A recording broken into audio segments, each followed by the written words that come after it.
Nagdasal siya para sa proteksyon habang si Dao ay tinitignan ang isang napaka-prestihiyosong espada. Malinaw na ito'y pag-aari ng isang may mataas na ranggo at napatanong kung ito ba ay sa babae. Kinuha niya ito, ngunit syempre mabilis na tinawag siya ni Chaoki at sinabihan ang patungkol sa pagkuha ng isang bagay mula sa patay. Ipinaliwanag ni Dao na hindi sila kumukuha ng anuman, hiram lamang ito at kung hindi sila ang kukuha nito, baka ito'y makuha pa ng mga magnanakaw at maibenta ng mas mura kaysa sa halaga nito. Nagpatuloy sila sa kanilang paglalakbay para hanapin si Mo, kaso napansin ni Chaoki na may buhay na tao sa lugar, patuloy lang na naglalakad si Dao habang ang matandang lalaki ay humihiling ng tulong mula sa dakilang bayani at sa wakas tumigil si Dao. Ipinaliwanag ng lalaki na sila ay bahagi ng isang convoy mula sa Human Past at sila'y inatake ng Roxasa. Ang batang kasama niya ay malubhang nasugatan at kailangang dalhin sa doktor dahil hindi na ito magtatagal. Walang awang sinabi ni Dao sa matanda na bigyan siya ng 300 na barya at hindi dapat bumaba dito. Ipinaliwanag ng lalaki na wala silang pera at pinakita sa kanya ang lahat ng kanilang mga gamit. Sinabi ni Dao na nagsasayang lang siya ng oras dahil sa hindi siya makakagawa ng negosasyon, pero ang lalaki ay nagmamakaawa na huwag silang iwan at ipinaliwanag na siya ay isang veteranong kasama mula sa Woi Escort Agency. Nangakong kung dadalhin siya ni Dao sa pinakamalapit na palengke at siya'y makakatanggap ng gantimpala, iniisip ito ni Dao ngunit mas interesado siya sa wanted notice na nakita niya. Ipinaliwanag ng matanda na pag-aari ito ng lalaki, at nakuha ang atensyon ni Dao na ang gantimpala ay 6,000 na barya at nagdesisyong kunin ito para sa kanya. Sa palengke, isang babae ang sinuri ni Mo at binigyan niya ito ng 4 na grado. Ipinag-utos ni Mo sa kanyang mga tauhan na lagyan ito ng selyo dahil sa babayaran niya ito ng 2 ginto. Galit ang nagbebenta dahil sinabi niyang maganda ang babae at dapat lang na magkakahalaga ito ng hindi bababa sa 50 ginto. Nagalit si Ayuya, ang anak na babae ni Mo, nang malamang mayroong nagko-question sa pagdedesisyon ng kanyang ama. Sumang-ayon naman si Mo na ang babae ay dapat maging mas mahalaga ng mas higit pa, kaso sa kasamaang palad na sira na ito ng nagbebenta. Nilagyan ito ng selyo ng mga tauhan ni Mo at ipinapakita niya na tuluyan na itong nawalan na ng malay at hindi na nakakaramdam ng sakit. Maliwanag na ito'y dulot ng sobrang paggamit ng droga at dahil dito hindi ito maibebenta ng may mataas na halaga. Ipinaliwanag ni Mo na ang ama ng nagbebenta ay dati nirerespeto ang industriya at ang kanyang mga ginagawa ay nagdadala ng kahihiyan sa kanyang ama. Tinangka niyang atakihin si Mo ngunit pinigilan siya ni Ayuya. Gusto ni Mo na kumalma ang kanyang anak pero hindi siya pinapansin at doon agad na pinigilan ito ni Dao. Nagbiro si Dao kay Mo tungkol sa kanyang hindi pagkontrol sa kanyang anak, at ang dalawang matagal ng magkakaibigan ay binati ang isa't isa. Ipinakita ni Dao na kasama rin niya si Chaoki at napansin ni Mo na may dala pa silang dalawa. Sinuri ni Mo ang lalaki na nasa malubhang kalagayan at ipinaliwanag na ang mga raksasa, na karaniwang nagtatago sa dilim, ay lumalabas tulad nito tuwing 3 taon.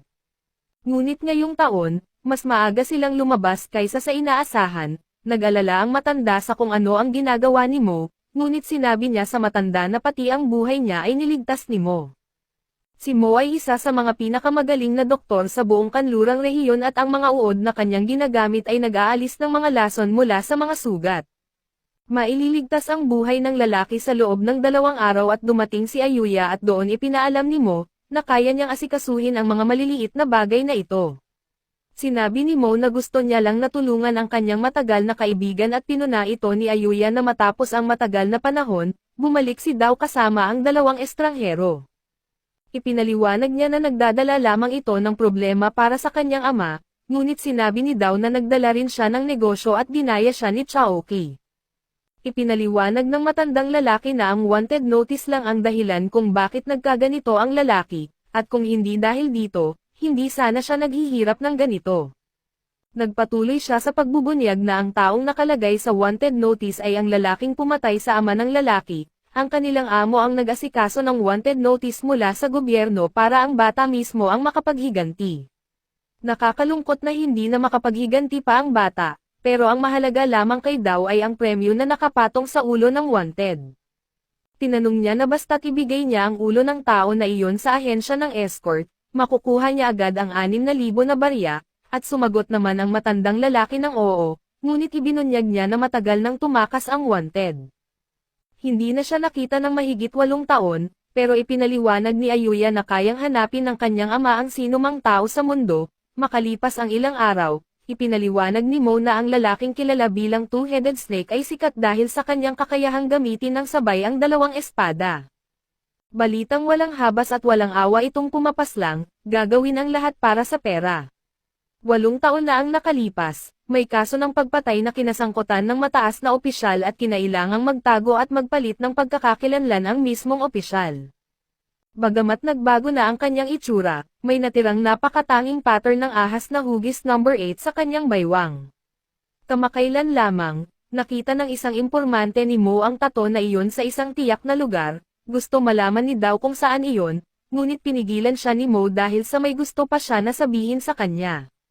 Umaasa si Daw na hindi ito pagtatangkang pigilin siya sa kanyang pagpunta, pero sinabi ni Mo na ito'y isang napakapanganib na lugar at natatakot siya na baka hindi na siya makakabalik kung pupunta siya roon. Sinabi ni Daw na kailangan niyang makuha ang 6,000, para mabayaran na rin niya ang kanyang utang sa kanya. Pero ipinaliwanag ni Mo na sila'y magkaibigan at walang utang na loob sa pagitan ng magkaibigan. Pinaalala ni Daw sa kanya na hindi niya gusto na may utang na loob sa iba at napagtanto ni Mo na nagpasya na siya. Ibinigay ni Mo ang direksyon patungong nayon ng Chisha at ipinaliwanag na ito'y dating isang lugar na mayaman dahil sa mga hot spring. Dati itong magulong lugar na puno ng iba't ibang karakter pero ngayon ay malaki na ang pagbabago matapos na may talaga ng korte ang isang opisyal na nagngangalang Chang. Ang lalaking ito ay napakatapang at walang sino man ang naglalakas loob na maghasik ng gulo doon. Hindi matutuwa si Chang kung pupunta doon si Daw at huhuli ng tao. Ngunit dumating si Daw na determinadong makuha ang kanyang bounty. At dito na rin nagtatapos ang ating recap. Salamat sa inyong panonood, hanggang sa muli.